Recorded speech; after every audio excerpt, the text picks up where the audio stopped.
என்பது ரொம்ப கஷ்டம்ன்றது போய் நீங்க பார்த்த உடனே பிரமிப்பாக போறீங்க. 7ஆம் வாய்ப்பாடு எப்படி ஈஸியா செய்யுதுன்னு உங்களுக்கு சொல்லி கொடுக்க போறேன். வணக்கம், நான் ஆசிரியர் பிரேமலதா, கணித பாடம் போட்டுக்கிறேன். சோ இன்னைக்கு நானு 7ஆம் வாய்ப்பாடு எப்படி ஈஸியா செய்யுதுன்னு உங்களுக்கு சொல்லி கொடுக்க போறேன்.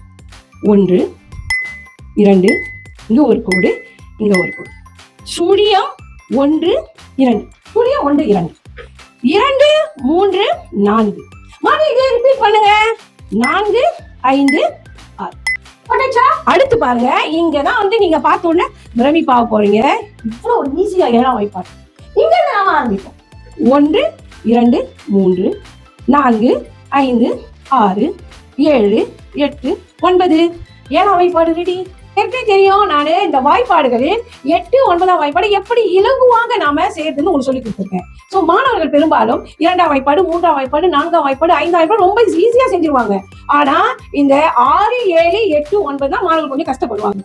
பாத்தீங்களா மாணவர்களே, வாய்ப்பாடு என்பது ரொம்ப கஷ்டம்ன்றது போய் இந்த மாதிரியான டெக்னிக்ஸை நீங்க கத்துக்கிட்டீங்கன்னா வாய்ப்பாடு மிக மிக சுலபமாகும். வாய்ப்பாடு தான் கணிதத்தின் உயிர். ஆகவே மாணவர்களே, இந்த டெக்னிக்ஸை பயன்படுத்தி அனைவரும் வாய்ப்பாடை ஈஸியா தெரிஞ்சுக்கோங்க. கணிதத்தை சிறப்பா செய்யுங்க.